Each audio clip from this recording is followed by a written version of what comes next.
Hello. तो जैसे मैंने आपकी बहुत सारी वीडियोस देखी है जिसमें आप मेंटल हेल्थ के बारे में डिस्कस करते हैं, बट आज मैं कुछ क्वेश्चंस लेके आई हूँ। वैसे तो मैं एक साइंस स्टूडेंट हूँ, बट जैसे कि मैंने आजकल बहुत देखा है कि पीएलआर जो कि है पास्ट लाइफ रिग्रेशन, आजकल मैंने काफी सारे लोगों को देखा है कि वो इसकी तरफ इंक्लाइंड हो रहे हैं। तो मैं पहले तो आपसे ये जानना चाहूंगी कि क्या होता है ये पास्ट लाइफ रिग्रेशन। हाँ, आपने सही कहा। आजकल बहुत सारे लोग पीएलआर की तरफ इंक्लाइन हो रहे हैं। लेकिन अगर हम देखें कि पीएलआर क्या होता है, तो पीएलआर को हम देखें तो एक तरीके से ये प्रतिप्रसव है। प्रतिप्रसव की जब प्रसव होता है, जब बच्चा जन्म लेता है, तो उस जन्म को जैसे मूवीज में होता है ना कि वापस उस चीज को रिवाइंड करके वापस से पीछे जाके देखते हैं कि क्या हुआ था शुरू में। तो इस तरीके से कि वापस हम प्रसव तक और उससे पहले जन्म तक एक वापस यात्रा, तो ये पीएलआर होता है। इसको ऐसे मान सकते हैं कि जिस तरीके से अगर आपके घर के नल में पानी साफ नहीं आ रहा है या उसमें कोई भी प्रॉब्लम्स हैं, कोई इम्प्योरिटीज हैं, तो हम ये देखते हैं कि आखिर हम टैंक तक जाकर या उसकी जहाँ सोर्स से पानी आ रहा है तो वहां चेक करते हैं कि कहाँ पे प्रॉब्लम है। तो ये जो हमारी लाइफ है, जो हम करंट लाइफ जी रहे हैं, ये एक तरीके से एक नहर है। और जब हम उस समुद्र में जाते हैं जहां से ये नहर आ रही है, जिसकी वजह से हम नेगेटिव एनर्जीज को अट्रैक्ट कर रहे हैं, तो ये पीएलआर जर्नी कहलाती है। ओके, तो जैसे आपने बताया कि पीएलआर बेसिकली मीन्स कि हम अपने पास्ट लाइफ के बारे में जान रहे हैं। ऐसे कोई क्वेश्चंस जो इस लाइफ में हमारे अनआंसर्ड है, तो मे बी वो किसी पास्ट लाइफ से रिलेटेड हो। तो हमें कैसे पता चलता है कि मतलब हम कैसे डिसाइड करें कि हमें पीएलआर की जरूरत है, या जैसे आप कभी किसी पेशेंट किसी क्लाइंट को देखते हैं तो कैसे पता चलता है कि पास्ट लाइफ रिग्रेशन से ही ये चीज सॉल्व होगी, या क्यों कराते हैं लोग? हाँ, ये बहुत अच्छा क्वेश्चन है। और जनरली क्या होता है कि जो भी लोग पीएलआर कराने आते हैं, इस तरफ इंक्लाइन होते हैं, उनका हमेशा से एक ही क्वेश्चन होता है कि वाई मी। कि मतलब इस फिजिकल प्लेन में जब वो अपने आसपास के लोगों को देखते हैं कि वो भी आराम से जिंदगी जी रहा है, उसके साथ भी ये प्रॉब्लम्स नहीं है, तो why I am the chosen one, मेरे साथ ही ऐसा क्यों हो रहा है।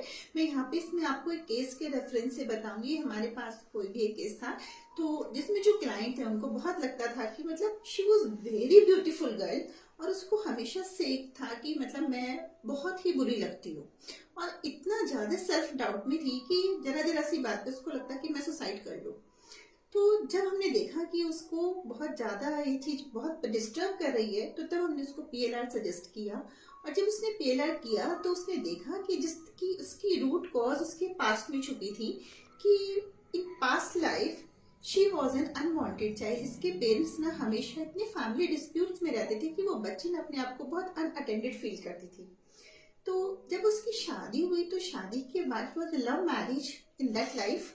और जब उसकी शादी हुई तो उसने शादी के बाद देखा कि उसके हस्बैंड ने उसको ये कह के एक दिन छोड़ दिया, शादी के करीब 5 साल बाद, कि तुम बहुत मोटी हो गई और तुम बहुत ही बुरी लगती हो। और वो 60 इयर्स की एज तक सिर्फ अपने हस्बैंड का इंतजार करते करते उसकी डेथ हुई। तो द मोमेंट जब उसकी डेथ हुई, तो उसका last residuals that she had been carrying in this life was कि अगर मैं इतनी अगली ना होती, मैं बहुत ही बुरी दिखती हूँ। तो वो जो हमारे रेजिडुअल्स होते हैं वो हमारे इस लाइफ का बेस बनते हैं। तो पास्ट लाइफ से हमें इन चीजों का पता चलता है कि हम इस लाइफ में जो भी हमारे इंटरनल बिलीफ हैं, जो भी हमारे हम कैरी कर रहे हैं, तो आखिर उनका कारण क्या है। जी, तो जैसे अभी हमने ये जाना कि बेसिकली क्या होता है पीएलआर में, और हमें कैसे पता चलता है कि हमें पीएलआर की जरूरत है या किसी और को जरूरत है। तो अब अगर हमें लगता है कि मे बी कोई क्वेश्चन है जो हमारा पास्ट लाइफ से रिलेटेड है, तो इसका मतलब आप ब्रीफ में अगर समझा पाए कि इसका क्या प्रोसेस होता है, मतलब कितना टाइम लगता है पीएलआर में, कितने मे बी मल्टीपल सिटिंग्स लगती है या एक बार में हो जाता है, और मतलब जब कोई एक्सपीरियंस करता है तो वो एक्चुअली में क्या क्या होता है कि हमें लोग दिखते हैं, हमारे जानकार जो इस जन्म में हमारे जानकार है वो हमें दिखते हैं, या हमें कुछ सुनाई देता है, मतलब वो एक्सपीरियंस कैसा होता है, वो प्रोसेस कैसा होता है? देखिए, जब कोई भी पीएलआर में जाता है तो एक्चुअली पीएलआर में जाने का ना कोई फिक्स टाइम नहीं है कि आप उसमें 8 दिन में भी जा सकते हैं और 8 साल भी आपको लग सकते हैं। जैसे कि मेरे पीएलआर में जो मेरे गुरु हैं, डॉक्टर मेरे सर हैं, doctor Newton is one of the best PLR therapist of India. तो जो सर ने एक बार बताया कि उनका एक स्टूडेंट थे जिन्होंने उनसे पीएलआर कराया, उन्हें 8 साल भी लगे। तो एक्चुअली ये इसका एक मूल मंत्र है मेडिटेशन। तो इसके 3 स्टेजेस होते हैं कि सबसे पहले आप लाइट ट्रांस में होते हैं, बहुत हल्के मेडिटेशन में, फिर मिडिल ट्रांस में, फिर डीप ट्रांस में चले जाते हैं। तो ये आपके ऊपर प्रोसेस है कि आप जितना अपने मन को एकाग्र कर पाएंगे, जितना डीप मेडिटेशन में जा पाएंगे, तो उतना जल्दी आपका PLR हो जाएगा। जनरली लोग 1 मंथ के अंदर ये प्रोसेस, थोड़ा सा अगर अपने कोशिशें करें तो 1 to 2 मंथ में उनका ये PLR हो जाता है। उसके लिए कुछ प्रिपरेटरी सेशंस होते हैं और फिर लोग अपना PLR करा लेते हैं। और जिस PLR होता है तो उसकी पहचान होती है कि ये पर्सन अभी लाइट ट्रांस में जा पा रहा है या मिड ट्रांस में, तो उसमें बहुत सारे जेस्चर्स होते हैं। जैसे किसी को मेडिटेशन कर रहा है तो उसकी आंखों के मूवमेंट से, कि जब हम बोलते हैं कि महसूस करो कि आप घास पर हो, इस घास को छू के देखो, तो जब वो पर्सन अपनी आंखें बंद करता है, उसके फेशियल एक्सप्रेशंस, उसकी आंखों का हिलना, उसके चेहरे पर वो ठंडक को छूने के निशान, उसके शरीर में वो सिहरन, उन सब चीजों से पता चलता है कि और आगे जाते हैं डीप में तो और चीजें, डेथ एक्सपीरियंस, तो कई बार ऐसे होता है कि पर्सन जोर जोर से रोने लगता है और जैसे कि नहीं तुम मुझे छोड़ के नहीं जा सकते, पूरा साइको ड्रामा टाइप से चलता है। तो उन चीजों से पता चलता है कि हाँ कहाँ तक हो रहा है। तो अगर जैसे मैंने इमेजिन किया कि अगर कोई ऐसे बैठा है और वो ऐसे इमेजिन कर रहा है कि उसको पास्ट लाइफ में ये दिख रहा है, बट मतलब हम कैसे ऐसे बिलीव करें कि हमारा इंट्यूशन इतना स्ट्रांग है कि जो हमें दिख रहा है। और कई बार ये भी हो सकता है कि लोग जैसे जो फर्स्ट लेवल है, सेकंड लेवल ऑफ मेडिटेशन कर पाए, बट उसके बाद हम उनको बोल रहे हैं कि आप ये इमेजिन करो, बट वो इतना अच्छे से नहीं कर पा रहे, या मे बी जो उनको थॉट्स आ रहे हैं वो कुछ डिस्ट्रैक्शन की वजह से आ रहे हैं, वो एक्चुअली वो इंट्यूशन नहीं है। तो मतलब इस चीजों को कैसे रिजॉल्व करें, हम कैसे ऐसे समझे कि जो हमें दिख रहा है हमें फर्स्ट इंट्यूशन को ही ट्रस्ट करना है, ये हम कैसे रिजॉल्व करें? हाँ, देखिए ये जो PLR होता है ये पूरी तरीके से इंट्यूशन बेस्ड होता है। इसको हम ऐसे समझ सकते हैं कि जैसे एक क्लास में एक बच्चे के, मान लीजिए मैथ्स में नंबर कम आए या इस क्लास में परफॉर्मेंस अच्छी नहीं है, तो हम लगातार इस चीज पर ध्यान देने की जगह कि नंबर अच्छे नहीं आ रहे, मार्क्स कम आ रहे, मार्क्स कम आ रहे, अगर हम ये देखें कि उस रीजन को जानना है कि इस बच्चे ने अभी 5th में मार्क्स कम है, तो इसके पीछे पीछे जाएं कि इसने क्लास 2nd में परफॉर्मेंस कैसी थी, या 2 में कैसी थी, या नर्सरी में कैसी थी, या उससे पहले बच्चा ऑल ओवर के डेवलपमेंटल माइलस्टोन क्या थे। तो इस तरीके से अगर पीछे पीछे हम जाएंगे तो हम देखेंगे कि जैसे 10 लोग PLR में होते हैं तो सबके दिमाग में जो भी कहानियां आती हैं, तो सबसे पहले हमारा जो माइंड होता है, हमारी जो सोल होती है, ये एक तरीके से आइसबर्ग थ्योरी पे बेस्ड होता है कि जैसे आइसबर्ग होता है वो 75 to 80% पानी के अंदर रहता है और बाकी पानी के ऊपर रहता है। तो जो पानी के ऊपर है this is our conscious mind, और जो पानी के अंदर है this is our subconscious mind, वो समुद्र है जहाँ से ये धारा आ रही है। तो आप जब उस समुद्र में डुबकी लगाएंगे तो आपको वही मिलेगा। एक जिस तरीके से आप एक पेन ड्राइव लेंगे तो उस पेन ड्राइव में पीछे वही गाना बजेगा जो उसमें फीड होगा। हम ये नहीं कह सकते कि ये नहीं था और ये बाई चांस बज गया। जब तक वो उसमें फीड नहीं होगा तो आपको दिखाई नहीं दे सकता, वो गाने की फ्रिक्वेंसी नहीं बज सकती। तो हमारा सबकॉन्शियस माइंड हमें वही अंदर से निकाल कर देता है जो पन्नों पर लिखा होता है, जो हमारे पास लाइफ में हमारे साथ होता है। ओके, तो अभी अगर हमने जैसे अब किसी का हो गया है PLR, उसके बाद फिर जैसे क्या प्रोसेस होता है कि जब हम किसी को PLR में लेकर जाते हैं, तो आपने बताया कि हम धीरे धीरे पास्ट में जाते हैं। पहले हम इस करंट लाइफ में और कम एज में जाते हैं, फिर वहां से हम पास्ट लाइफ में लेके जाते हैं। उसके बाद फिर जब वापस आते हैं तो तब क्या प्रोसेस होता है, और उस जैसे वो प्रोसेस खत्म हुआ उसके बाद जैसे आपने बताया भी कि कुछ प्रेपरेटरी सेशंस होते हैं, तो क्या बाद में भी ऐसे कुछ सेशंस होते हैं जिसमें हम उस इंसान को रिकंसाइल करें कि आपने जो देखा आप उसको एक्सेप्ट करें और उससे इफेक्ट हो, मतलब जो उसका पर्पस था PLR कराने का, तो ऐसे भी सेशंस होते हैं क्या उसके बाद? हाँ, जो PLR होता है उसमें ऐसा होता है कि जिस तरीके से इट्स लाइक एन ऑपरेशन, कि जैसे ऐसा होता है कि जैसे कोई भी पर्सन है तो उसके अगर स्किन पे कुछ प्रॉब्लम्स हैं तो देखा जाता है कि अंदर कितनी सतह पर से ये प्रॉब्लम आ रही है ना। तो इसी तरीके से इसमें देखते हैं कि पीछे की कितनी लाइफ से ये प्रॉब्लम चली आ रही है। तो PLR के प्रोसेस में सबसे पहले क्या होता है कि जो भी पर्सन होता है उसकी लाइफ में जितने भी क्वेश्चंस होते हैं कि व्हाई मी, उन क्वेश्चंस की पूरी लिस्ट बनाकर बिना किसी को दिखाए कहीं भी घर में छुपा कर रखाता है, या अपनी पॉकेट में रख लो, किसी को मत बताओ। और जब पीएलआर की प्रोसेस शुरू होती है तो प्रिपरेटरी सेशंस में उनको पहले इस चीज के लिए तैयार किया जाता है कि किस तरीके से आप पीएलआर में जाएंगे। कुछ सेशंस जैसे बिगनिंग ट्रांस, मिडिल ट्रांस, इन सब तक ले जाया जाता है। और उसके जिस तरीके से अगर किसको एस्ट्रोनॉट बनना है तो पहले उसकी तैयारियां, प्रिपरेशंस होती है। You are in this field so you must be knowing that, तो उसकी तैयारी होती है, प्रॉपर ट्रेनिंग होती है, वो सब प्रॉपर ट्रेनिंग होती है। और जब वो पर्सन पीएलआर में प्रोसेस में होते हैं तो उनको अपनी वो प्रॉब्लम पहले सोचनी होती है कि मैं अब यूनिवर्स से अपनी किस आकाशिक रिकॉर्ड्स को खुलवाना चाहता हूँ।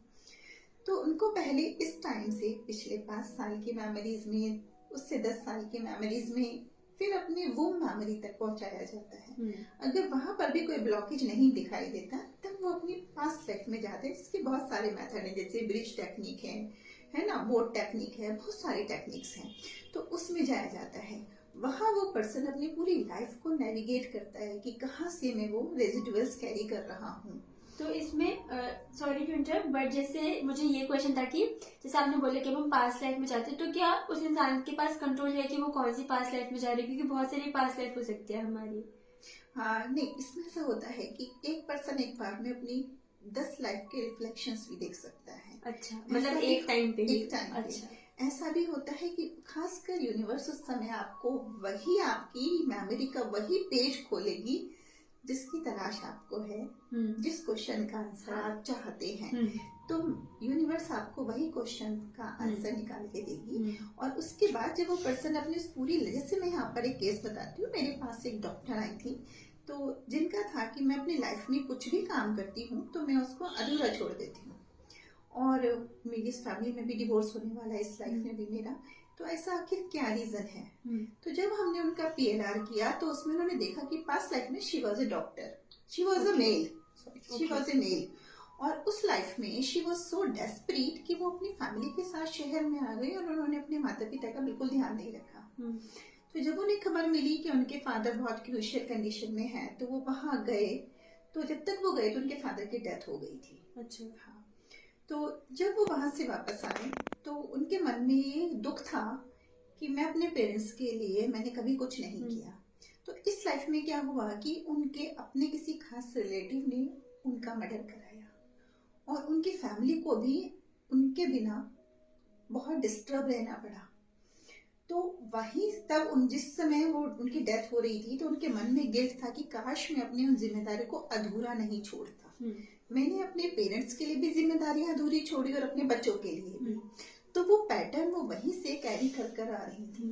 तो जब उनका पास्ट लाइफ हुआ, उन्होंने ये सब खुद देखा, जो कि आप मेरे चैनल पे मेरी वीडियोस में देख भी सकते हैं। तो उन्होंने देखा तो फिर उनके माइंड को एस्ट्रल वर्ल्ड में ले जाके, डेथ के बाद उनकी सोल को वहां ले जाके उसको रीस्क्रिप्टेड किया गया माइंड को कि अभी उनको आगे उस पैटर्न को कैसे ब्रेक करना है। और उनके माइंड को पूरी तरीके से उनकी जो वीकनेसेस थी उनको उनकी स्ट्रॉन्ग पॉइंट में कन्वर्ट किया गया और उनको न्यूट्रलाइज करके उनके इमोशंस को बैलेंस करके वापस लाया गया। तो जब वो वापस से यहाँ आई तो उस समय उनका माइंड स्क्रिप्टेड हो चुका था, क्योंकि साइकोलॉजी की थ्योरी के अनुसार कि हमारे सबकॉन्शियस माइंड को सच झूठ नहीं पता।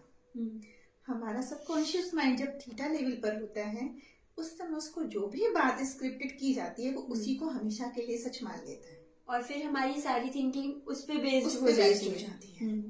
तो अगर हमने उसको रिस्क्रिप्ट किया तो फिर आगे जब हम वापस आएंगे तो हमारा पर्सपेक्टिव हर एक चीज को लेके बदल जाएगा। तो हम इस सेशन के बाद फिर कुछ फीडबैक सेशंस भी करते हैं जिसमें क्लाइंट्स बताते हैं कि अब उनकी लाइफ में कितना, अब वो हर चीज के व्यूअर बन चुके हैं। उन्हें ये चीज समझ में आ गई है कि death is not the last point, death is just a station, it is just a station and the show must go on. तो और डेथ के समय पे इंसान एक बार उस मोमेंट को जी के ये देख लेता है कि हम जिस चीजों में पड़े हुए हैं ये सब चीजें कितनी मोमेंट्री हैं। तो जब उसका वो लाइव एक्सपीरियंस करते हैं तो फिर इस लाइफ में आकर उनकी सोच एकदम चेंज हो जाती है और वो बहुत हल्का फील करते हैं। फिर वो हर परिस्थिति के ऑब्जर्वर बन जाते हैं। फिर उनको किसी भी चीज को, वो हर एक चीज को एरियल व्यू से देखते हैं, सिचुएशंस को, और उनको लगता है कि सब अपने अपने ऑर्बिट पे घूम रहे हैं। बिल्कुल। तो आपके पास जैसे एक मेरा लास्ट क्वेश्चन है कि आपने हमें पूरा प्रोसेस समझाया। अब हमने देखा कि पीएलआर क्या होता है, क्यों कराते हैं कोई पीएलआर, हमें कैसे पता चलेगा, किसी को कब ऐसा हो सकता है उनको लगे कि हमें पीएलआर कराना चाहिए। और फिर हमने कुछ एग्जाम्पल सुने, जैसे मैम ने बताया कि कैसे कैसे लोगों को दिखता है PLR में। तो अब जैसे आपने ये किया कि हमने पूरा PLR का प्रोसेस हो गया, और जैसे अब हम अगर कोई किसी के मन में आए कि मुझे वैलिडेट करना है कि ये चीज हुई है, मुझे क्या प्रूफ है कि ये जो मैंने देखा ये सही है कि नहीं, तो आपके पास कोई ऐसे एग्जाम्पल है जो आप हमें बता सकते हैं कि किसी ने PLR किया हो, उनको कुछ दिखा, और फिर कुछ ऐसे इंसिडेंट जिसमें वो वैलिडेट कर पाए हो? हाँ, ऐसे बहुत सारे इंसिडेंट्स हाँ। हैं इसके, कि जैसे एक पर्सन थे तो उनके हाफ एरिया में, हाफ शरीर में हमेशा इचिंग रहती थी बहुत ज्यादा। तो कई सारे डर्मेटोलॉजिस्ट को दिखा लिया, बहुत जगह दिखा लिया, लेकिन वो कभी भी ठीक नहीं हो पाता था। तो जब वो यहाँ आए तो फिर देखा कि कहीं ना कहीं चलो PLR से इसका संबंध हो सकता है। तो जब उनका PLR किया गया तो देखा गया कि उन्होंने PLR में देखा कि ही वॉज अ सोल्जर, और वो सैनिक थे और सोल्जर थे। और जब उन्होंने बताया कि वो देखो डीप ट्रांस में जाते हैं तो उसमें जगह वगैरह भी पूछी जाती है। तो उन्होंने कहा ये समुद्र के आसपास का इलाका है और लोगों के फेस सब हमें जैसे लोग हैं, जाने पहचाने से सारे लोग हैं, इंडियन टाइप है। और उन्होंने बताया कि जैसे वीटिश कलर है, ब्लैक हेयर है, तो उससे एक लोकेशन का पता चल जाता है। तो समुद्र के आसपास तो एक बहुत बड़ी सी बिल्डिंग है जिसमें अचानक से आग लग रही है, ब्लास्ट हो रहे हैं, और एक रूम में सारे बच्चों को बंद कर दिया गया है और मैं बच्चों को बचा रहा हूँ। करीब 40-50 बच्चे वहाँ हैं, लेकिन जैसे ही मैं उन्हें लास्ट बचाने की कोशिश करूँ तभी कुछ चीज आके गिर जाती है और मैं उनको नहीं बचा पाया। वो सब बच्चे मर गए और वो पूरा जो गिरा ना आग का, वो मेरे आधे हिस्से में गिरा। और वो मेरा पूरा हिस्सा बुरी तरह जल गया और मैं उसी दर्द से तड़प के मरा। तो जब उस पर्सन को यहाँ नेट पे सर्च, उनसे पूछा वहां पे कि कौन सा साल है, क्या है, तो उन्होंने कहा कि मैं अगर अपने देख रहा हूँ अपने आसपास, जैसे एक कोई होटल जैसा है और यहाँ पे जो एक जैसे बिल वगैरह रखे हैं तो इसमें ये डेट वगैरह लिखी है। तो जब उस चीज को साथ के साथ गूगल पे सर्च किया गया, जैसे क्या सब इतना डिटेल में देख पाते हैं, मतलब हमें इतना सब कुछ दिख जाता है कि क्या जगह है, क्या? बहुत डिपेंड करता है कि बहुत सारे क्लाइंट्स हैं जिन्होंने एग्जैक्ट वो जगह देखी हुई है। अच्छा, और मतलब वो आइडेंटिफाई कर पाते हैं कि क्या जगह है। जब उसको गूगल पे सर्च किया गया तो पता चला कि वो बॉम्बे में जो बॉम्ब ब्लास्ट हुए थे होटल ताज में, तो वो उसमें वो सेम नाम जो उन्होंने उसमें बताया, वो उसी सोल्जर का वही नाम था और उसके ऊपर इसी तरीके से जो उन्होंने अपना पास्ट लाइफ का नाम बताया। पास्ट लाइफ का। और इसी तरीके से और भी बहुत लोग हैं जो जिनको फ्लाइट से फोबिया है या अलग अलग फोबिया है। तो जब उनका PLR किया गया तो जो उनका प्लेन क्रैश में उनकी डेथ हुई थी। अच्छा, ऐसे लोग हैं जिनको क्लस्ट्रोफोबिया है। तो जब उन लोगों का PLR किया गया तो कई बार ऐसा भी आया कि उनकी डेथ ना जैसे पानी में डूब जाने से, जहाँ वो सांस नहीं ले पा रहे थे, किसी बंद चीज से, घुटन की वजह से हुई, या किसी फैक्ट्री में ऐसे आग लग जाने से जहाँ धुआं आग हो गई, उनको सांस लेने में दिक्कत हो रही थी। तो जब यहाँ उनको ठीक किया जाता है तो धीरे धीरे उनकी वो प्रॉब्लम भी ठीक हो जाती है, क्योंकि कहा जाता है कि meditation can replace all the medication, है ना। There is a big pharmaceutical company inside us.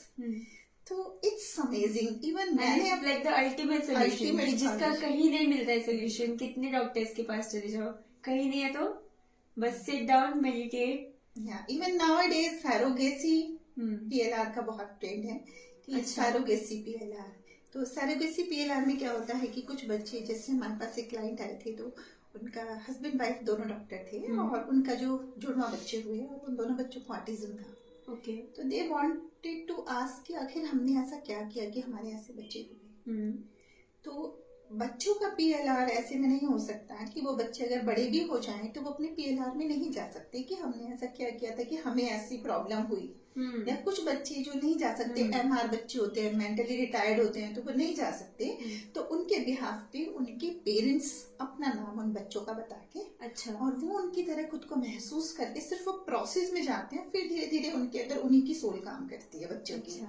तो अपने बच्चों के बिहाफ पे, लेकिन ये बहुत रेयर होता है अगर बच्चे इस लायक नहीं है या उनको कुछ डिसेबिलिटी है, और ये उससे भी डिफिकल्ट होता है। जिस तरीके से एक माँ जो बच्चे को जन्म नहीं दे सकती तो वो सैरोगेसी से बेबी करती है, तो इसी तरीके से सैरोगेसी PLR होते हैं जो पेरेंट्स इमरजेंसी में करते हैं उसके बिहाफ पे। तो वहाँ उन्हें पता चला कि पिछले जन्म में तो वो एक जगह पे ऐसे थी कि जहाँ उन्होंने बहुत सारे बच्चों के साथ बहुत ही गलत किया था। तो सोल उनको लेसन सिखाना चाहती थी पेशेंस का, तो इसीलिए इस लाइफ में उन्होंने ऐसी चीजों को अट्रैक्ट किया। अच्छा। तो इससे हमें उन सभी क्वेश्चंस का आंसर मिल जाता है कि बाय मी, कहते ना, अगर किसी को कोई भी सजा मिले, सजा तो फिर भी मिल जाए, पर उससे अगर हमें पता चल Reason जाए पता कि ये चले रीजन क्यों है, हाँ, तो फिर भी आधी बहुत प्रॉब्लम आधी हमें problem, सॉल्व हो हाँ। जाती है। हमें लगता है कि ठीक है, अब हमें पता चल गया ये चीज क्यों हो रही है। और हम आगे से वो फिर हाँ।